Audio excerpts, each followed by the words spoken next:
Hello everyone and welcome back to B2B learning. बच्चा अभी जो करंटली अपना चैप्टर चल रहा है that is relations and functions, जिसका रिलेशंस अपन ऑलरेडी निपटा चुके हैं। क्लास 11 का भी हो गया है, क्लास 12 का भी हो चुका है, राइट। उसके अलावा फंक्शन का लास्ट क्लास में अपन ने बेसिक और उससे थोड़ा सा ज्यादा किया था कि भाई एक्चुअल में रिलेशन फंक्शन में डिफरेंस क्या है, फंक्शंस की मैपिंग कैसे करते हैं, डोमेन क्या होता है, रेंज क्या होता है, डोमेन रेंज के कुछ एग्जाम्पल यहां तक हम ऑलरेडी लास्ट क्लास में कर चुके हैं। जिन्होंने नहीं देखा है अगेन डिस्क्रिप्शन पे लिंक है, जाइए देखिए, कंप्लीट करिए और फिर वापस से आइए, राइट। ओके, तो बाकी बच्चे कंटिन्यू करते बेटा। तो अब ना रिलेशन फंक्शन का डोमेन का मतलब इनका फंक्शंस का डोमेन और रेंज को आगे और करेंगे, बट उससे पहले ना अपने को बाकी भी कुछ फंक्शंस है जिनकी जानकारी होनी चाहिए कि और कौन कौन से फंक्शंस अपने पास आ सकते हैं, ठीक है। तो स्टार्ट करते हैं, इंपॉर्टेंट सारे फंक्शंस करेंगे अपन, ठीक है। तो बच्चा स्टार्ट करते हैं फर्स्ट फंक्शन से, दैट इज मॉड्यूलस फंक्शन, या जिसको अपन बोलते हैं आज तक एब्सोल्यूट वैल्यू। होता क्या है मैं बताता हूं, इसकी फंक्शंस के बारे में बात करूंगा। पहले मैं एब्सोल्यूट वैल्यू का बेसिक देखता हूं जिसको अपने पे जिससे अपन फैमिलियर है, और जो बच्चे नहीं है वो पहले फैमिलियर हो जाओ, ठीक है। मैंने कहा यार मेरे पास ना कोई भी एक फंक्शन है, कोई भी वैल्यू है x, और इसको मैंने मॉड में लिखा। तो मॉड में लिखने के बाद मेरी जो वैल्यू आ रही है वो लेट सपोज 3 आ रही है, मेरे को ना x की वैल्यू बताओ। अब x की वैल्यू जानने के लिए पहले मुझे ये जानना जरूरी है कि मॉड्यूलस जो है एक्चुअली में भला क्या है, मतलब ये करता क्या है। तो समझना बेटा, मॉड्यूलस फंक्शन क्या करता है, सीधे सीधे वैल्यू का जो भी अपन ने मॉड के अंदर लिखा है, जो भी लिखा है, ठीक है, 2 लिखो, -2 लिखो, 7 लिखो, 7 - 8 लिखो, x - 3 लिखो, जो भी लिखा है उसके रिजल्ट का माइनस साइन खा जाता है। क्या करता है, माइनस साइन खा जाता है और मैग्नीट्यूड को ऐसा कैसा छोड़ देता है।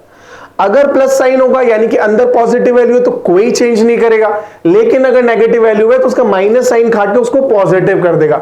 फॉर एग्जांपल अगर मैंने कहा, इसको मैं बाद में करता हूं, अगर मैंने कहा कि यार मॉड ऑफ -2 की मैं बात करूं तो करेगा क्या मॉड्यूलस फंक्शन, माइनस साइन खा जाएगा, मैग्नीट्यूड पे कुछ फर्क नहीं डालेगा। तो इसका आंसर कितना आएगा, इसका आंसर आएगा 2। बट अगर मैं मॉड्यूलस ऑफ 3.7 की बात करूंगा तो इसका आंसर आएगा 3.7। क्यों, क्योंकि 3.7 पॉजिटिव था। तो हुआ क्या, अच्छा अगर मैं यहीं पर माइनस होता यानी कि माइनस ऑफ 3.7 होता तो भी आंसर कितना आता, तो भी 3.7 ही आंसर आता। मतलब एक्चुअल में मॉड क्या है, बहुत बेसिक सी बात, अगर मॉड के अंदर की वैल्यू पॉजिटिव है तो ऐसे कैसे आंसर आ जाएगा, पॉजिटिव का पॉजिटिव, और अगर नेगेटिव है तो वो क्या बन जाएगा, तो वो पॉजिटिव आ जाएगा। इसका मतलब मुझे समझ आ रहा है कि यार सर ना जो मॉड्यूलस फंक्शन का आंसर आता है ना फिर नेगेटिव कब आएगा, अगर हमेशा पॉजिटिव आएगा तो नेगेटिव कब आएगा, कभी नहीं आएगा। रीजन यही तो मॉड्यूलस फंक्शन है, करता क्या है, नेगेटिव को पॉजिटिव बनाता है, पॉजिटिव को पॉजिटिव रखता है। इसका मतलब मॉड्यूलस फंक्शन की वैल्यू कभी नेगेटिव नहीं आ सकती, जैसा एक्स स्क्वायर के केस में था। मैंने बताया था कि यार एक्स की वैल्यू आप नेगेटिव डालो, पॉजिटिव डालो, फ्रैक्शन डालो, कभी एक्स स्क्वायर नेगेटिव नहीं आता। Same goes with mod x, आप मॉड एक्स की value negative, positive, fraction, negative fraction कुछ भी डालो, result will be positive only. This is modulus of function, ठीक है। ओके, मॉड्यूलस एक्स, ठीक है। अब मैंने कहा यार मॉड एक्स की वैल्यू 3 है तो जरा एक्स की वैल्यू बता दो। अरे भाई अगर x की वैल्यू मॉड्यूलस ऑफ x की वैल्यू 3 है, इसका मतलब x क्या हो सकता है, x हो सकता है बेटा +-3, क्योंकि +3 पुट करोगे तो भी रिजल्ट 3 आएगा, -3 पुट करोगे तो भी रिजल्ट 3 आएगा, जैसा मैंने 3.7 में देखा, राइट। बढ़िया। तो अब एक चीज ध्यान रखना, जब भी मॉड्यूलस साइन हटाओगे उसको सॉल्व करने के लिए क्या करोगे, जो अपने पास राइट हैंड साइड में है उसमें प्लस माइनस दोनों साइन लगाओगे, बिकॉज मॉड्यूलस काम ही यही करता है, अंदर वैल्यू पॉजिटिव हो तब भी वही आएगा, नेगेटिव हो तब भी वही आएगा। तो जब भी मॉड हटाना है सॉल्व करने का सिंपल तरीका प्लस माइनस हटा दो। तो मैंने कहा मॉड ऑफ x - 1, अगर मेरे पास 2 है तो x की वैल्यू क्या आएगी, तो क्या आएगी, कुछ नहीं आएगी। सिंपल तरीका, x - 1 है, मॉड हटा दो, मॉड हटा दोगे तो क्या करोगे, तो करोगे अंदर +-2। अगर x की वैल्यू, अगर इसकी वैल्यू अपन पॉजिटिव 2 लेंगे तो क्या आंसर आएगा, तो x अपने पास आएगा, प्लस उधर गया तो हो गया 3। अगर -2 लेते हैं तो 1 जाने के बाद क्या हो जाएगा, -1, राइट। अब चेक करें, एक बार x की वैल्यू यहां पे 3 पुट करके चेक करो। 3 पुट किया तो 3 - 1 2, मॉड्यूलस ऑफ 2 is 2। बढ़िया, ये वर्क कर रहा है, बिल्कुल कर रहा है। एक बार इसको और चेक करके दिखाओ सर। चलो तो चेक करते हैं, अगर x को पुट किया -1 तो -1 -2, मॉड्यूलस ऑफ -2, माइनस साइन खा गया, बचा क्या, मैग्नीट्यूड 2 एज इट इज, तो answer is +2 which is correct. तो ये भी करेक्ट है, ठीक, तो इतना अपने को समझ आया कि मॉड्यूलस हटाना है, मॉड्यूलस पॉजिटिव वैल्यू देता है, पहली बात समझ आई। दूसरी बात समझ आई, जब भी मॉड्यूलस हटाना है राइट हैंड साइड में क्या करोगे, एक प्लस लगाओगे एक माइनस लगाओगे और उससे जो पॉसिबल वैल्यूज आएगी वो मेरे पास आ जाएगी एक्स की। ये दो बातें यहां पर समझ आई। ठीक, अब मॉड्यूलस क्लियर है तो मॉड्यूलस फंक्शन कौन सा कुछ नया है, सेम चीज है। अगर किसी फंक्शन की वैल्यू को ही आप मॉड्यूलस बोल दो, लाइक मैंने बोला कि मेरे पास एक फंक्शन है fx जिसकी वैल्यू है जो है मॉड्यूलस ऑफ x के इक्वल। अब ये कौन सा फंक्शन है, this function is modulus x, this function is modulus function जो मैंने बात कर रहा हूं। ठीक है, अब बच्चा स्टार्ट करते हैं। अब थोड़ा बहुत इसके बारे में पढ़ते हैं कि फंक्शन पढ़ना है तो डोमेन पढ़ना पड़ेगा, रेंज पढ़ना पड़ेगा। अब समझ आ चुका है, बट उसको थोड़ा सा मैथमेटिकली देख लेते हैं। तो क्या हुआ कि अगर एक फंक्शन है fx जिसकी वैल्यू अपने पास मॉड x के इक्वल है, एक फंक्शन fx जिसकी वैल्यू क्या है, जो किसके इक्वल है, मॉड x के इक्वल है। अच्छा, तो इसकी रेंज क्या होगी और डोमेन क्या होगा। पहला पॉइंट आता है डोमेन। तो डोमेन क्या बोलता है, डोमेन क्या बोलता है कि वो सारी x की वैल्यूज जो fx एक्सेप्ट कर सकता है। अब मैंने अभी अभी बोला था कि x की वैल्यू क्या लो, जो जचे जो लो, माइनस लो, पॉजिटिव लो, फ्रैक्शन लो, नेगेटिव लो, सब चलेगा। इसका मतलब x की पॉसिबल वैल्यूज क्या है, ऑल रियल नंबर्स। अगर x की वैल्यू पॉसिबल वैल्यूज, x की possible values all real numbers है, इसका मतलब फंक्शन का डोमेन क्या है, fx का डोमेन क्या है, domain of f is equal to कितना, is equal to real number जो यहां पे मैंने लिखा है, correct, all real values. Okay, अगर मैं बात करता हूं रेंज क्या है, तो रेंज क्या हो जाएगा भाई, अब जो fx की पॉसिबल वैल्यूज है। अब मुझे पता है, मैंने अभी पूछा यार से ना fx मॉड्यूलस ऑफ x की वैल्यू, लेट सपोज मैंने कहा कि सर मॉड x की वैल्यू -2 है, x की पॉसिबल वैल्यूज बताओ। आप बोलोगे सर हो ही नहीं सकता, अभी अभी तो आप बोले कि इसकी जो रिजल्ट आता है, मॉड x का जो रिजल्ट आता है वो हमेशा पॉजिटिव आता है। जब हमेशा पॉजिटिव आएगा तो जीरो कब आएगा, -2 कब आएगा, कभी नहीं आएगा। -2 कभी नहीं आएगा। अच्छा, -2 नहीं आएगा तो -3 भी नहीं आएगा, -7 भी नहीं आएगा, -9.3 भी नहीं आएगा। इसका मतलब कोई भी नेगेटिव वैल्यू पॉसिबल है, कतई नहीं है। बात समझ आई। इसका मतलब fx की पॉसिबल वैल्यूज क्या है, या तो जीरो या पॉजिटिव नंबर्स, या तो जीरो या पॉजिटिव नंबर्स, यानी कि all non negative real numbers. समझ आ गया ये बात, क्लियर। तो कहां से कहां तक, अगर मैं इसकी रेंज की बात करूंगा, अभी अगर अपन बात करते हैं रेंज किसकी, फंक्शन f की, तो अपने पास क्या आ जाएगा, रेंज अपने पास आ जाएगी 0 से लेकर, और 0 इंक्लूडेड, तो 0 से लेकर इनफाइनाइट, लेकिन नेगेटिव नहीं, यानी कि नॉन नेगेटिव रियल नंबर्स। तो ये हुआ बेटा कि मॉडुलस फंक्शन होता है क्या है, डोमेन क्या होता है, रेंज क्या होता है। अब ना इसके कुछ बेसिक से क्वेश्चंस कर लेते हैं, इसका ग्राफ भी देखेंगे, लेकिन उससे पहले बेसिक क्वेश्चंस कुछ करते हैं। अभी question number modulus of 2x + 5 = 3, find the value of x, find the value of x। अब अभी तो सेम टाइप का क्वेश्चन किया था, वापस से वही कर दो। करना क्या है, अगर इसमें x की वैल्यू फाइंड करनी है तो क्या करें, 2x + 5 यहां से मॉड हटा दो। जैसे ही मॉड हटाओगे आपने क्या करना है, आपने राइट हैंड साइड में जो वैल्यू है, जो इक्वेशन है, वहां पर प्लस माइनस लगानी है। So this is equal two plus और -3। अगर प्लस और -3 है मतलब दो बार सॉल्व करेंगे, एक बार पॉजिटिव साइन के साथ, एक बार नेगेटिव साइन के साथ। तो मैंने स्टार्ट किया, मैंने बोला 2x + 5 = 3, दैट इज x = 5 उधर जाएगा, -2 करेंगे तो अपने पास आ जाएगा -1। बढ़िया। अच्छा, दूसरी तरीके से सॉल्व करते हैं। दूसरा तरीका सॉल्व करना मतलब अगर मैंने 2x + 5 को -3 कंसीडर किया, अगर -3 कंसीडर करूंगा, -5 उधर जाएगा, -8/2, तो x अपने पास आ जाएगा -8/2 विच इज -4। तो x की वैल्यू जो है या तो -4 आएगी या -1 आएगी, दोनों में से कोई भी आ सकती है, दोनों करेक्ट है। क्लियर। अब अपने को ये दो चीज समझ आई, तो अब मैं आगे बात करता हूं सेकंड क्वेश्चन की। सेकंड क्वेश्चन जो बोल रहा है बेटा, यहां पे क्या बोल रहा है, 2x + 3 मॉड है और ये <= 7 है, मतलब इक्वल वाला केस तो समझ आ गया। अब लेस देन इक्वल वाला यानी कि इनइक्वालिटी वाला केस है। जब भी इनइक्वालिटी का केस आता है बेटा, ध्यान रखना, अभी आप यहां पे प्लस माइनस लगाओगे मॉड हटाते टाइम, और जब भी प्लस माइनस लगाते हैं तो क्या होता है, प्लस लगाते तो कोई दिक्कत नहीं है, तो अपने को आ गया भाई 2x + 3 जो है, अगर प्लस लगा रहे तो कोई दिक्कत नहीं, मतलब 2x + 3 जो है वो 7 से स्मॉलर या ग्रेटर, स्मॉलर या इक्वल है। लेकिन अगर माइनस लगाते हैं तो क्या होता है, माइनस लगाते साइन चेंज हो जाता है, मतलब साइन चेंज होगा तो this will be greater than और इक्वल टू -7। प्लस लगाए तो कोई चेंज नहीं आया, जैसे माइनस लगाओगे तो साइन जो है ये ग्रेटर देन इक्वल टू का, लेस देन इक्वल टू का sign greater than equal to का बन जाएगा, मतलब दिस इज ग्रेटर देन और इक्वल टू -7, अब जाके मेरे पास आएगी रेंज। क्लियर? तो हमेशा ध्यान रखना जब भी अपने पास इनइक्वालिटी में मॉड्यूलस है तो प्लस माइनस तो लगता ही है, लेकिन जब माइनस लगाओगे तो इस चीज का ध्यान रखना है कि साइन चेंज होगा भाई। ठीक है, तो ये क्या हो जाएगा, इसकी वैल्यू 7 से लेकर -7। ओके, अभी मेरे को यहां से 3 हटाना है, 3 हटाना है तो क्या करूं, 3 हटाना है तो तीनों तरफ -3 कर दो। अगर यहां -3 किया तो क्या -10 is less than equal to 2x, यहां से -3 किया तो खत्म हो गया, 3 is less than equal to, यहां से -3 किया तो क्या आ गया, 4 आ गया। अच्छा, x की वैल्यू फाइंड करनी है, 2x है, क्या करूं, तीनों तरफ 2 से डिवाइड कर दो। अगर यहां 2 से डिवाइड किया तो बचा -5 is less than equal to x, 2x by 2 is x is less than equal to 4/2 which is 2, और ये अपने पास आ गई बेटा x की possible values, that is x की रेंज। यहां से x की पॉसिबल वैल्यूज आ गई, मतलब x बिलोंग्स टू कहां से कहां तक, -5 से लेकर 2 तक, जिसमें दोनों ही इंक्लूडेड है, मतलब दोनों ही क्लोज ब्रैकेट के अंदर।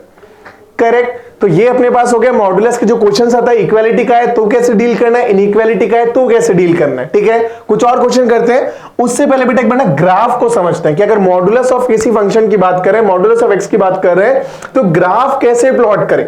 ठीक बेटा, अब देखो ये अपने पास ना fx equal to mod x का ग्राफ है, बन कैसे रहा है आप ध्यान से देखना, यहां पर दो चीजें आएगी। अगर मेरे पास लेट सपोज मैं यहां पे बनाता हूं कि यार मेरे पास ना फंक्शन जो दे रखा है mod ऑफ x, ये f ऑफ x, ये किसके इक्वल दे रखा है, ये दे रखा है mod ऑफ x। ठीक है, अच्छा मुझे बताओ इसका आंसर किसके इक्वल आएगा, इसका आंसर डिपेंड करेगा x के ऊपर। x की वैल्यू क्या क्या पॉसिबल है, या तो ग्रेटर देन 0 या इक्वल टू 0 या लेस देन 0, यही होगा। अगर x की वैल्यू 0 है तो mod x का आंसर क्या आएगा, mod x का आंसर आ जाएगा 0, कोई दिक्कत नहीं, राइट। अच्छा, अगर x की वैल्यू पॉजिटिव है तो mod x का आंसर क्या आएगा, as it is value, again कोई चेंज नहीं, राइट। लेकिन अगर x की वैल्यू छोटी है, किससे छोटी है, 0 से छोटी है, मतलब नेगेटिव है, तो आंसर क्या आता है, negative of x। Negative of x का मतलब क्या आंसर आता है, आंसर आता है -x। अगर ये बात अपने को क्लियर है, 0 पर 0, पॉजिटिव पर सेम, लेकिन नेगेटिव जैसे वैल्यू आती है तो आंसर आता है उसका नेगेटिव, तभी तो माइनस साइन हटेगा। उसको पॉजिटिव करने के लिए मॉड क्या करता है, -1 से मल्टीप्लाई करता है, यानी कि आंसर किसके इक्वल आ जाता है, माइनस ऑफ x के इक्वल आ जाता है। ठीक है, तो ये समझ जाएगा तो ग्राफ क्लियर है। अगर x की वैल्यू पॉजिटिव है, अगर x की वैल्यू पॉजिटिव है तो ग्राफ ऐसा ही बनेगा, fx इक्वल टू x की तरह ग्राफ बनेगा, है ना, तो बन गया अपने पास fx इक्वल टू x। लेकिन अगर x की वैल्यू नेगेटिव है तो आंसर आएगा -x, मतलब fx इक्वल टू -x। उसका ग्राफ कैसे बनेगा, उसका ग्राफ बनेगा ऐसे, मतलब इसका जो फाइनल ग्राफ बनता है बेटा mod x का, वो अपने पास बनता है ये वी शेप जो बन जाती है, दिस इज क्लियर है। ये किसका ग्राफ बन रहा है, fx is equal to mod x का ग्राफ, एकदम सिंपल। यानी कि होगा क्या, x की वैल्यू नेगेटिव रखो चाहे पॉजिटिव रखो, fx की वैल्यू हमेशा ऊपर रहनी है, मतलब हमेशा पॉजिटिव आनी है, कभी भी नेगेटिव वैल्यू नहीं आएगी। बात समझ आई बेटा, बहुत बढ़िया। अब मैं बात करता हूं इस तरह से, अगर इसमें कोई चेंज करते हैं, मैंने किया यार fx इक्वल टू मॉड में x-1 कर दिया, या फिर मॉड में x+1 कर दिया, x+2 कर दो, -2 कर दो, कोई भी करो सॉरी बेटा, तो अप्रोच सबकी सेम रहनी है। अब सेम कैसे रहनी है, अगर मैंने mod ऑफ x-1 किया, अब ध्यान से समझना बेटा, अगर x की वैल्यू 0 पुट करोगे, अगर x की वैल्यू 0 पुट करोगे तो इसका आंसर क्या आएगा, -1। mod का -1 सॉल्व करोगे तो किसके इक्वल आएगा, 1 के। यानी कि अगर मैं इसका ग्राफ बनाना चाहूं तो मैंने बोला यार x है ये अपने पास fx है। अगर x की वैल्यू 0 पुट करी, x की वैल्यू 0 पुट करी तो क्या mod ऑफ -1 विच इज 1। तो x जब 0 पुट किया तो y आया 1, ठीक। अच्छा, अगर मैं y यहां से अगर x की वैल्यू में 1 पुट करूंगा तो कितना आएगा, 1 - 1 0, यानी कि आंसर आएगा 0। और x की वैल्यू 1 पुट करने पर आ रहा 0, उसके बाद पॉजिटिव स्टार्ट हो जाएगा, इसके इधर भी पॉजिटिव स्टार्ट हो जाएगा।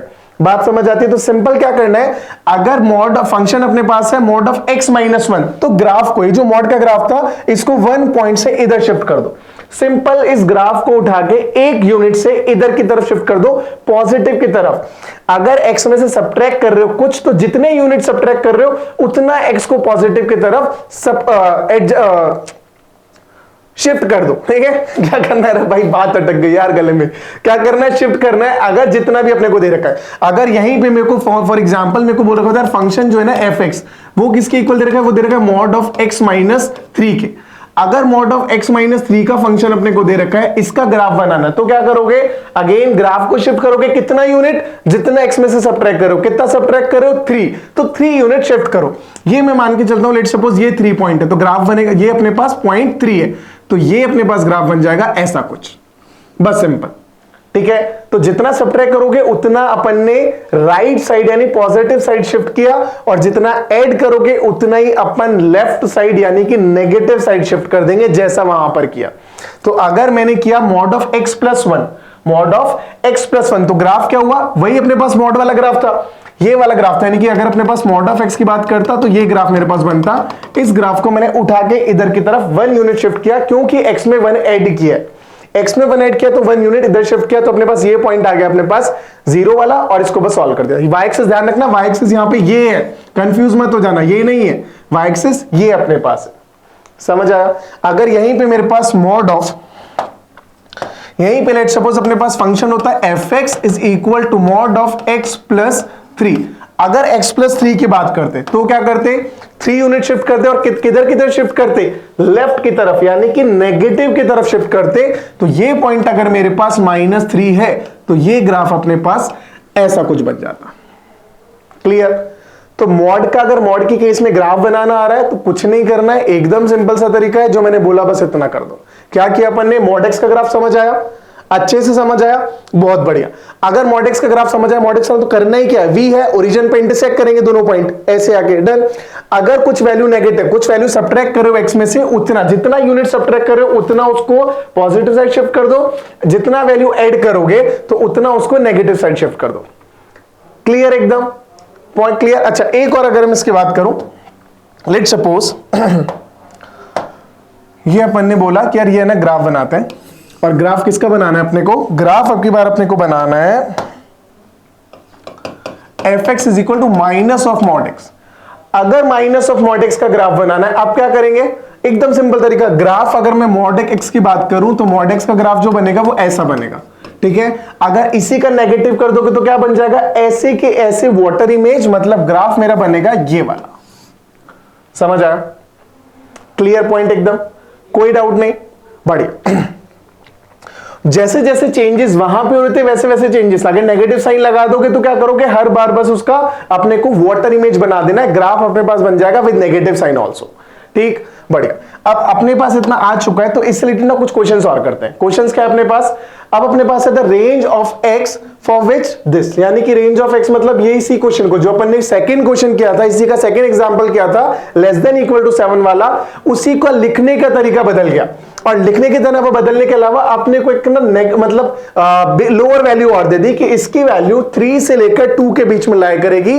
अपने को फाइंड करना है range of x. Range of x का मतलब यहां पर क्या है, एक्स की जो जो पॉसिबल वैल्यूज है। ठीक है, रेंज ऑफ फंक्शन की बात नहीं हो रही, रेंज ऑफ एक्स की बात हो रही है। ठीक है, तो रेंज ऑफ एक्स मतलब एक्स की जो जो पॉसिबल वैल्यूज है। क्या क्या पॉसिबल वैल्यूज है, फटाफट से देखते हैं बेटा। अगेन मॉड हटाना है, मतलब इसको क्या बनाना है, x माइनस 1।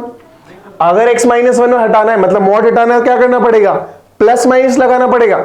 अगर प्लस माइनस बेटा राइट हैंड साइड लगेगा तो लेफ्ट हैंड साइड भी लगेगा 100%। बहुत बढ़िया। अब दो बातों का ध्यान रखना है, जब माइनस साइन लगाते हैं तो इनइक्वालिटी का साइन होता है जो चेंज, वो चेंज करना कंपलसरी है, तो उसे मत भूल जाना। तो मैंने क्या बोला, पहले मैं कुछ नहीं करा, मैंने कहा अपने पास क्या है, मॉड हटाया, पहले मैं प्लस साइन की बात करता हूं। अगर प्लस साइन रखा तो this is less than equal to 3 and more than equal to 2, कोई चेंज नहीं आया, राइट। अच्छा, अगर इसमें मैं बात करता हूं कि मैंने इसे लिया कि यार x plus 2, x minus, sorry क्या अपने पास x माइनस 1, तो अगर मैं x माइनस 1 को, और अब माइनस साइन लगाऊंगा दोनों तरफ, अगर दोनों तरफ माइनस साइन लगाए तो ये हो जाएगा 3 की जगह कितना, ये हो जाएगा 3 की जगह -3 और 2 की जगह -2। लेकिन जो इंपॉर्टेंट पॉइंट है बेटा कि साइन जो है ये था लेस देन इक्वल टू, ये बन जाएगा ग्रेटर देन और इक्वल टू, और ये भी बन जाएगा ग्रेटर देन और इक्वल टू। अब मेरे पास जो इनइक्वालिटी है जिसको सॉल्व करना मुझे बहुत आसानी से आता है। समझ आया। तो क्या किया, जो इंपॉर्टेंट पॉइंट है वो ये नहीं है, चलो एक बार पूरा सॉल्व करते हैं, उसके बाद इसको वापस से रिवाइज करते हैं ना। जो इंपॉर्टेंट पॉइंट है उसको वापस से मार्क करते हैं। किया क्या अपने पास ये आया, अब यहां से हम अपने को -1 हटाना है, -1 हटाना है तो +1 करना पड़ेगा, तो दोनों तरफ भी +1 कर दिया, तो ये बन जाएगा अपने पास 3 is less than equal to, ये बन जाएगा x is less than equal to, ये बन जाएगा 4। तो अपने पास x की वैल्यू, x की रेंज अपने को क्लियर समझ आ गई कि 3 से लेकर 4 तक के बीच में, इंक्लूडिंग 3 एंड इंक्लूडिंग 4 के बीच में कोई भी वैल्यू डालो वो मेरे फंक्शन को सेटिस्फाई, वो मेरे अपने जो भी अपने पास इक्वेशन दे रखी है इसको सेटिस्फाई करेगा ही करेगा, राइट। अब एक बार यहां भी चेक कर लेते हैं। अब इसको सॉल्व करेंगे, यहां पे अगेन -1 है, -1 हटाना है, अगेन दोनों तरफ +1 करना पड़ेगा। इसे +1 करेंगे तो बेटा हो जाएगा अपने पास -1 is less than is greater than equal to x is greater than equal to -2। मतलब अगेन x की वैल्यू अपने पास कहां से कहां तक आ रही है, x की वैल्यू अपने पास आ रही है -2 से लेकर -1। तो ये भी वो वैल्यूज है जो अपनी इक्वेशन को, इन इक्वेशन को सेटिस्फाई करेगा। तो वैल्यू -2 से -1 पुट करो, चाहे 3 से 4 पुट करो, अपनी इक्वेशन जो इन इक्वेशन है वो सेटिस्फाई होगी ही होगी, ठीक है। तो जो पॉइंट करना है, जो इंपॉर्टेंट पॉइंट है वो समझना बेटा, उसे मिस्टेक मत कर देना। क्या किया, अपने पास अगर मॉडुलस हटाना है तो क्या करना होता है, प्लस माइनस करना है। तो प्लस माइनस जब प्लस रखा तब तो कोई चैलेंज नहीं है, एज इट इज हो गया less than 3 and greater then 2, ठीक है। इक्वल है तो इक्वल टू साइन के साथ, यानी कि यहां से मुझे मिला x-1 is less than equal to 3 and greater than equal to 2, जिसको सिंपली सिंप्लीफाई करा, कोई चैलेंज नहीं आया। अगर माइनस साइन लगाएंगे तो क्या किया अपन ने, यहां पे माइनस साइन लगाया तो साइन चेंज हो गया, तो क्या -3 और यहां पे साइन बदल गया, सेम -2 और यहां पे साइन बदल गया, अगेन इनइक्वालिटी मिली, सॉल्व करा, क्वेश्चन हो गया खत्म। बढ़िया, बहुत बढ़िया। तो अब अपने पास ना जो भी अपने पास मॉडुलस फंक्शन था उसको कैसे करना है, ग्राफ के क्वेश्चन कैसे सॉल्व करने, मॉडुलस फंक्शन होता क्या है, रेंज क्या होती है, डोमेन क्या होता है, ये अपने को क्लियर है, एकदम क्लियर है। डन।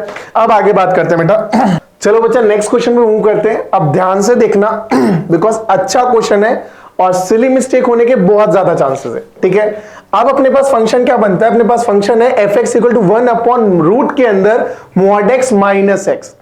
अगर mod x - x है, इसका मतलब मुझे क्या पता चल रहा है कि mod x - x की जो वैल्यू है वो क्या होनी चाहिए, ना तो 0 होनी चाहिए क्योंकि डिनोमिनेटर में जैसे 0 बनेगा नॉट डिफाइंड बन जाएगा, ना ही नेगेटिव चाहिए बिकॉज नेगेटिव रूट के अंदर आते ही इमेजिनरी चला जाएगा, जबकि मुझे क्या चाहिए, रियल वैल्यू चाहिए, राइट। तो इसका मतलब इसकी जो वैल्यू है that should be more than 0, यानी कि पॉजिटिव ही चाहिए, ना 0 चाहिए ना नेगेटिव चाहिए। ये बात अपने को सबको एकदम क्लियर है।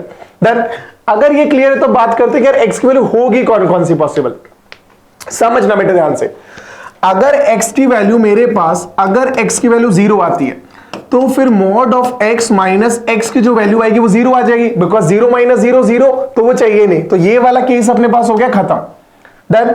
यानी कि ये तो पता चल गया x 0 नहीं आ सकता। अब मैं बात करता हूं x की वैल्यू अगर अपने पास लेस देन 0 है, अगर x की वैल्यू लेस देन 0 है तो उस केस में क्या बनेगा समझना। ये मेरे पास क्या है, mod ऑफ x की वैल्यू अगर नेगेटिव जाएगी, ठीक है। अच्छा नेगेटिव से पहले ना एक बार पॉजिटिव वाला देखो ताकि थोड़ा सा और क्लैरिटी है। मैंने कहा कि यार ये ना लेस देन की जगह मैं बात कर रहा हूं मोर देन 0 है अपने पास, यानी कि x की वैल्यू जो है वो पॉजिटिव है, x की वैल्यू पॉजिटिव है। अगर x की वैल्यू पॉजिटिव लोगे तो mod of x minus x की वैल्यू जो आएगी वो क्या आएगी, mod of x will be equal to x, mod of x will be equal to x। ये पढ़ा था अपन ने कि अगर mod ऑफ x अपने पास एक फंक्शन दे रखा है, x की वैल्यू पॉजिटिव है तो mod x की वैल्यू भी क्या आती है, एज इट इज x। तो यहां से अपने पास आएगा x minus x which is equal to 0, जो मुझे नहीं चाहिए भाई, ये भी मुझे नहीं चाहिए। तो मुझे पता चल गया ना तो x की वैल्यू 0 आ सकती ना x की वैल्यू पॉजिटिव आ सकती। एक बार नेगेटिव और चेक कर लो। अगर x की वैल्यू नेगेटिव चेक करेंगे, थर्ड केस की बात करूं कि x की वैल्यू 0 से छोटी है, तो उस केस में क्या निकल के आएगा समझना। अगर x की वैल्यू नेगेटिव है तो mod ऑफ x क्या आएगा अपने पास, यानी कि mod of x minus x की बात कर रहे हैं तो mod ऑफ x क्या आएगा, -x, और यहां से अपने पास आ जाएगा -x यानी कि -2x। डन। अच्छा x क्या है, पॉजिटिव है नेगेटिव है, x अपने पास नेगेटिव, x अपने पास क्या है, नेगेटिव। ये मत बोलना कि सर ये तो नेगेटिव आ गया, नेगेटिव आ गया तो मतलब तो नॉट डिफाइंड चला गया अपने पास, इमेजिनरी वैल्यू चली गई। इमेजिनरी नहीं गई है, क्यों, क्योंकि यहां पर आंसर जो है वो -2x आ रहा है और x क्या है, x is again an negative number. अगर x नेगेटिव है इसका मतलब -2 इनटू नेगेटिव नंबर, इसका मतलब जो आंसर आएगा बेटा वो आएगा एक पॉजिटिव नंबर, यानी कि ग्रेटर देन 0, यानी कि ग्रेटर देन 0। और चाहिए भी क्या, ग्रेटर देन 0। इसका मतलब अब एकदम क्लियर आ गया कि सर जो फंक्शन है उसकी रेंज क्या क्या आएगी, मतलब x की क्या क्या पॉसिबल वैल्यूज है। आप ना नेगेटिव कोई भी वैल्यू पुट कर लो, आप नेगेटिव कोई भी वैल्यू पुट कर लो, ए फंक्शन जो रहेगा वो सेटिस्फाई कर जाएगा, x की वैल्यू को ले लेगा, राइट। इसका मतलब जीरो नहीं हो सकता, नेगेटिव नहीं हो सकता, तो क्या होगा, जीरो नहीं हो सकता, पॉजिटिव नहीं हो सकता, आंसर क्या आ रहा है, नेगेटिव वैल्यूज। नेगेटिव वैल्यूज आ रही है मतलब real, negative of real numbers, और यही अपना आएगा करेक्ट आंसर। क्लियर। अच्छे से क्वेश्चन देख लेना, सिली मिस्टेक करने के बहुत चांस है यहां आने के बाद भी और यहां रहने के बाद भी, ठीक है। सीधे मत बोल देना यहां जीरो यहां नेगेटिव, तो कोई भी पॉसिबल वैल्यू नहीं है। मैं एक आंसर डाल भी देता हूं, यहां पे फोर्थ की जगह मैंने रियल प्लस की जगह यहां पे एक वैल्यू डाल देता, नन ऑफ दीज, या फिर नो पॉसिबल वैल्यूज, या फिर एम्प्टी सेट, तो वो मार्क मत कर देना भाई। क्यों? क्योंकि -2x आंसर आ रहा है। -2x में -2 इंटू एक्स है, x नेगेटिव है, -2 इंटू नेगेटिव पॉजिटिव, और चाहिए क्या था, वही तो चाहिए। तो जैसे पॉजिटिव वैल्यू मिली, मुझे समझ आ गया कि ये वैल्यू मेरे काम की है। कौन सी वैल्यूज काम की है, सारी नेगेटिव वैल्यूज मेरे काम की है। क्लियर। तो सारी नेगेटिव वैल्यू मतलब रियल नेगेटिव। डन, बहुत बढ़िया। अब ना जब अपने पास ये फंक्शन एकदम क्लियर हो चुका है, ठीक है, अब अपन नेक्स्ट फंक्शन की बात करते हैं मॉड्यूलस के बाद, and the name of the function is greatest integer function. Greatest integer function Hindi में क्या बोलते हैं, महत्तम पूर्णांक फंक्शन, महत्तम पूर्णांक फलन। चलो भाई स्टार्ट करते हैं। ग्रेटेस्ट इंटीजर कैसे फाइंड करें, समझना बेटा। होता क्या है, ऐसा कुछ लिखा हुआ है, ठीक, कि लेस देन इक्वल टू। मैं एकदम सिंपल से एग्जांपल समझाता हूं, एकदम सिंपली समझ में आ जाएगा और सबको आता भी है, ठीक है। मैंने कहा यार ग्रेटेस्ट इंटीजर फंक्शन को पहले तो डिनोट कैसे करते हैं, ऐसे डिनोट करते हैं, ठीक है। तो मैंने कहा किसी भी वैल्यू 4.3 का अगर मैं ग्रेटेस्ट इंटीजर फंक्शन निकालना चाहूं, तो इसका रिजल्ट जो आएगा बेटा, वो रिजल्ट किसके इक्वल आएगा, वो अपने पास आएगा 4 के इक्वल। मतलब किया क्या अपन ने, जो भी अपने पास फ्रैक्शन वाला पार्ट था, 0.3 है, 0.33 है, 0.39 है, 0.97 है, 0.9993 है, जो भी डेसिमल वाले पार्ट है उस सबको खत्म कर दो और ऐसे कैसे इंटीग्रल वैल्यू को उठा के रख दो, ठीक है। पॉजिटिव इंटीग्रल, नेगेटिव वाला केस अलग बताऊंगा, बट पॉजिटिव वैल्यू इंटीग्रल है, पॉजिटिव इंटीग्रल वैल्यू है, तो ऐसे कैसे पॉजिटिव वैल्यू है, तो इन पॉजिटिव इंटीग्रल को उठा के ऐसे कैसे रख दो और उसका फ्रैक्शन पार्ट हटा दो। यानी कि अगर मेरे पास लेट सपोज है 4.932, तो इसका आंसर भी कितना आएगा, 4 आएगा। अगर अपने पास है 4.0001, इसका आंसर भी क्या आएगा, इसका आंसर भी 4 आएगा।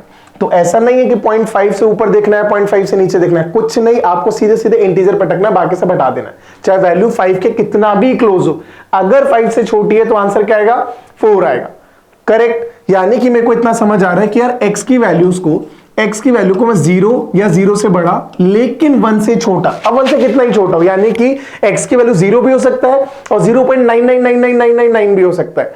Answer will be mod of greatest integer function of x will be equal to 0, ठीक। क्यों? क्योंकि डेसिमल वाला सारा हटा देना है, राइट। इसी तरीके से अगर मैं बोलता हूं x की वैल्यू मेरे पास 1 या 1 से ग्रेटर लेकिन 2 से छोटी है, तो आंसर कितना आएगा अपने पास ग्रेटेस्ट इंटीजर फंक्शन का, अगेन 1 रखो आप या 1.999999 रखो, answer will B 1 only, decimal वाला सब खत्म, क्लियर। बट 2 से छोटा होना चाहिए। अब जैसे 2 to 3 की बात आएगी तो अगेन इस चीज को यूज करते हैं और इसी को यूज करके ग्राफ बनाएंगे, जो मैं आगे बताऊंगा। अभी बस समझ आना चाहिए कि एक्चुअल में ग्रेटेस्ट इंटीजर फंक्शन होता क्या है, ठीक। पॉजिटिव वैल्यूज के लिए समझ आया, बहुत अच्छे से समझ आया। अब मैं बात करता हूं नेगेटिव वैल्यूज के लिए, समझना बेटा।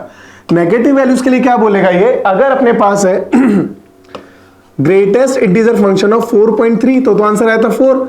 लेकिन अगर मैं इसका माइनस की बात करूंगा, ठीक है, अगर इसके माइनस की बात करूंगा तो आंसर फटाक से -4 मत बोल देना, आंसर फटाक से -4 मत बोल देना, बिकॉज का जो आंसर है बेटा वो आएगा -5। इसका आंसर क्या आएगा, -5। हो क्या रहा है समझने की कोशिश करना।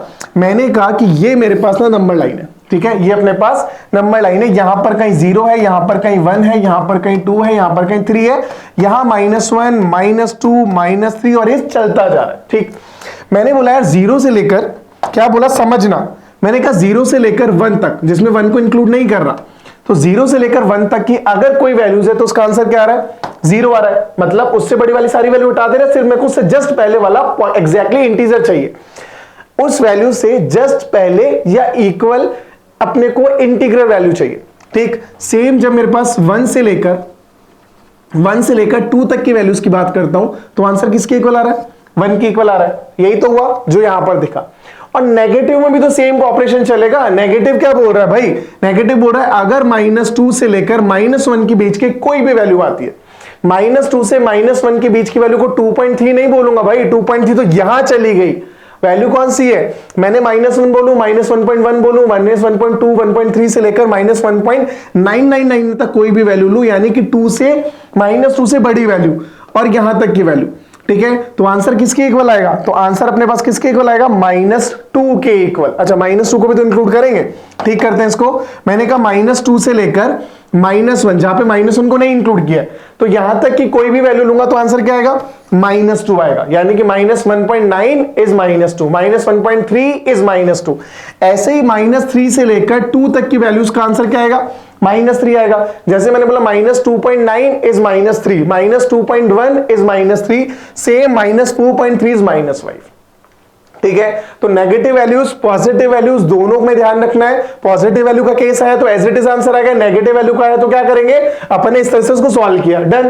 तो ये अपने पास नेगेटिव पॉजिटिव दोनों के लिए ग्रेटेस्ट इंटीजर फंक्शन कैसे क्या वर्क करता है ये अपन ने यहां तक देख लिया। आई गेस एकदम क्लियर है। अगर क्लियर है तो ग्राफ की बात करते हैं। यही ग्राफ मैंने कहा था कि अभी मैं ग्राफ की बात करूंगा, ठीक है। तो ग्राफ क्या बोल रहा है बेटा, समझना, ठीक। अगर x की वैल्यू जो अपन ने देखा था कि भाई 1 से ले तो छोटी हो और 0 या 0 से बड़ी हो, तो उस केस में greatest integer function of x की जो वैल्यू आ रही है वो 0 आ रही है, राइट। यानी कि x की वैल्यू 0 से लेकर 0 को इंक्लूड किया है और 1 को एक्सक्लूड किया है, तो 0 से लेकर 1 तक की कोई वैल्यू आ रही है तो उसमें mod x greatest integer function of x की वैल्यू क्या आ रही है, 0 आ रही है। मतलब y कितना आ रहा है, ये फंक्शन मेरे पास है, let's suppose this is graph of y is equal to greatest integer function of x। तो अगर x की वैल्यू 0 से 1 तक जा रही है तो y की वैल्यू क्या आ रही है, 0 आ रही है, ठीक है। सिमिलरली अगर x की वैल्यू अपने पास 2 से स्मॉलर और 1 या 1 से ग्रेटर है तो फिर उस केस में y की वैल्यू जो आएगी वो कितनी आ जाएगी, 1 आ जाएगी। तो यहां से यहां तक के लिए अपने पास वैल्यू क्या आ गई, 1 आ गई। सेम 2 से लेकर 3 तक के लिए वैल्यू क्या आ जाएगी, 2 आ जाएगी। 3 से लेकर 4 तक के लिए वैल्यू क्या आ जाएगी, 3 आ जाएगी। और यही चीज चलती रहेगी, ध्यान रखना। ये जो ग्राफ है वो इस तरह से ब्रेक होता होता चलेगा, पॉजिटिव में भी और नेगेटिव में भी। सेम चीज नेगेटिव के लिए आया, यार x की वैल्यू 0 से लेकर -1 तक कोई भी लो, फंक्शन की वैल्यू यानी कि y की वैल्यू यानी कि fx की वैल्यू आएगी -1। तो 0 से लेकर यहां तक में -1 आया। अच्छा, -1 से लेकर 2 तक के लिए -2 आ रहा है, -2 से लेकर -3 के लिए -3 आ रहा है, और सेम स्टेप्स उतरते जा रहे हैं। मतलब पॉजिटिव के केस में, नेगेटिव के केस में ग्राफ जो दोनों ही केस में बनेगा डिसकंटिन्यूअस, मतलब ब्रेक होता हुआ टूटता हुआ ग्राफ बनेगा और ऐसी सीढ़ियां बन जाएगी। क्लियर। जहां पे ये इंक्लूडेड है, जो मैंने डॉट वाला मार्क कर रखा है, मतलब अगर अपने पास इस तरह से शेडेड पोर्शन है दैट इज इंक्लूडेड, और अगर राउंड अपन ने सर्कल इस तरह से बना रखा है दैट इज नॉट इंक्लूडेड। ये अपन इनइक्वालिटी में पढ़ चुके हैं और अपने को पता है, ठीक है। तो ये अपने पास ग्राफ आ गया फंक्शन, जहां पर फंक्शन किसके इक्वल है, greatest integer function of x के इक्वल है। क्लियर, एकदम बढ़िया। चलो बच्चा, जब ग्राफ एकदम क्लियर समझ आ गया तो क्वेश्चंस की बात करते हैं, और एकदम बेसिक से क्वेश्चंस है, ठीक है। तो फटाफट से निपटाते हैं इसको। आंसर अपने को एक क्वेश्चन दे रखा है, find the value of this, ठीक है। स्टार्ट करते हैं। सबसे पहले greatest integer function of 2, answer is 2। कुछ सोचना ही नहीं है, इंटीग्रल वैल्यू तो एज इट इज रहेगी, ठीक है। यहां से आ रहा -1.2। अब यहां कंफ्यूज मत हो जाना, आपने समझ लिया -1 आंसर नहीं आएगा। आंसर क्या आएगा, आंसर आएगा -2 प्लस 3.4 की जगह 3 आया, -2 की जगह -2 आया, 3 की जगह 3 आया, क्वेश्चन हो गया खत्म। देन कैलकुलेट कर रहे थे, -2 खत्म, 3 + 3 6 -2, आंसर इज इक्वल टू 4, और बस ये अपने पास आ गए रिक्वायर्ड वैल्यू। देन बहुत बढ़िया, नेक्स्ट क्वेश्चन स्टार्ट करते हैं। Find the if fx is equal to modulus of greatest integer function of x plus 2, then find the possible values of fx plus f of -x। Function दे रखा है ये, ठीक। अपने को फाइंड करना है fx plus f of -x। अच्छा, x plus 2 दे रखा है, तो पहले मैं ना fx की बात करता हूं। तो fx कितना निकल के आएगा अपने पास, fx आएगा greatest integer function of x plus 2। बढ़िया। अच्छा, अब अपने को चाहिए इसके अंदर प्लस f of -x। अगर f of -x की बात करेंगे तो दैट विल बी x को -x से रिप्लेस कर दो। अगर x को -x से रिप्लेस करेंगे तो -x + 2 आएगा, नहीं आएगा। बढ़िया। फाइंड क्या करना है, फाइंड करना है fx + f of -x, यानी कि greatest integer function of x + 2 plus greatest integer function of -x + 2। यही तो है जो अपने को फाइंड करना है, fx + f of -x। अच्छा, इसको सॉल्व करेंगे तो 2 + 2 तो अपने पास आ गया 4, और यहां से आ रहा है greatest integer function of x + -x and +4। Clear. यहां तक तो आई गेस किसी को कोई डाउट नहीं है। अब पॉइंट आता सर आगे कैसे सॉल्व करें, ये तो क्लियर है, ठीक है। अब बच्चा समझना, यहां पे जब भी ऐसा क्वेश्चन आएगा आपके पास ना दो सिचुएशन आएगी। कौन कौन सी दो सिचुएशन, कि दो सिचुएशन में, एक पहला सिचुएशन जब x अपने पास इंटीग्रल वैल्यू है, पॉजिटिव इंटीग्रल हो नेगेटिव इंटीग्रल हो फर्क नहीं पड़ेगा, आंसर अपने पास इंटीग्रल वैल्यू है। अगर इंटीग्रल वैल्यू है तो इसका आंसर अपने पास क्या आएगा, एज इट इज x आ जाएगा, ठीक। 4 रखोगे, greatest integer function of 4 is 4, 6 is 6, -5 is -5, 7 is 7, same चीज, -4 is -4, -5 is -5, -7 is -7। तो चाहे नेगेटिव हो चाहे पॉजिटिव हो, ऐसे कैसे आ जाता है, अगर ये x है तो ये कितना आएगा, ये अपने पास आ जाएगा -x + 4 चल ही रहा है, x खत्म हो गया, आंसर आ गया 4। कोई परेशानी नहीं है, बात समझ आई, कोई परेशानी नहीं है। लेकिन अगर मेरे पास आता है ये वैल्यू अपने पास फ्रैक्शन ना होकर के, ये वैल्यू अपने पास इंटीग्रल ना होकर के फ्रैक्शन होती है, ठीक है। तो समझने का सिंपल सा आसान तरीका, आप ना नेगेटिव वैल्यू को कोई भी एक वैल्यू कंसीडर कर लो। लेट्स सपोज x की वैल्यू मैंने वाली 4.2, अगर x की वैल्यू 4.2 है तो ये आंसर क्या देगा अपने को, ये क्या आंसर देगा 4, तो यहां से अपने पास आ जाएगा 4, ठीक, क्योंकि फ्रैक्शनल वैल्यू लेनी है अपने को, इंटीग्रल में तो देख चुके हैं। अगर 4.2 लिया तो ग्रेटेस्ट इंटीजर फंक्शन कितना आ रहा है, 4 आ रहा है, राइट। अच्छा -4 लेंगे -4.2 आएगा, अगर -4.2 आएगा तो आंसर कितना आएगा अपने पास, -5। देखा था अपन ने, -4.2 मतलब -5 से -4 के बीच, आंसर इज -5, तो यहां से आंसर आएगा अपने पास -5 और +4, ऐसे कैसे। इसका मतलब मेरे को समझ आ रहा है कि इन दोनों का सम जो आएगा वो कितना आएगा, -1 + 4, आंसर आएगा अपने पास 3। यानी कि दो वैल्यू अपने पास आ रही है, एक वैल्यू अपने पास आ रही है 4, एक वैल्यू अपने पास आ रही है 4 और एक पॉसिबल वैल्यू अपने पास आ रही है 3। और यहां से एक बात और एकदम क्लियर समझ आती है कि जब भी आप किसी फंक्शन का, कोई भी फ्रैक्शनल फंक्शन है, उसका उसके नेगेटिव के साथ एडिशन करते हो, आपने ऐड किया फंक्शन को, मतलब अपने पास greatest integer function of x and greatest integer function of -x, मतलब किसी वैल्यू को उसकी नेगेटिव के साथ, दोनों पे ग्रेटेस्ट इंटीजर फंक्शन लगाए, अगर वो इंटीग्रल वैल्यू है तब तो आंसर 0 आ रहा है, लेकिन अगर जो फ्रैक्शनल वैल्यू है तो आंसर किसके इक्वल आता है, आंसर आता है -1 के इक्वल। तो यहां से अपने पास आ गया ऐसा कुछ, बढ़िया, कोई डाउट नहीं, आई गेस क्लियर है सबको ये बढ़िया, ठीक है। तो दोनों तरह के क्वेश्चंस आ गए। अब इससे रिलेटेड फ्रैक्शनल फंक्शन का अपने पास ग्रेटेस्ट इंटीजर फंक्शन का कोई भी क्वेश्चन आएगा आप इजीली कर दोगे, डोमेन फाइंड करना हो, रेंज फाइंड करना हो, बस ये बेसिक कॉन्सेप्ट अपने को क्लियर होनी चाहिए एकदम से, डन। अच्छा, एक आध क्वेश्चन और देखते हैं। क्वेश्चन क्या देख रहा है अपने को कि greatest integer function of x, और ये कहां से कहां तक लाया कर रहा है, -2 से -4 का, -2 से ग्रेटर और 4 या 4 से स्मॉलर दे रखा है, अपने को फाइंड करना है x की वैल्यू। अब बेटा x की पॉसिबल वैल्यूज क्या क्या हो सकती है समझना, ठीक।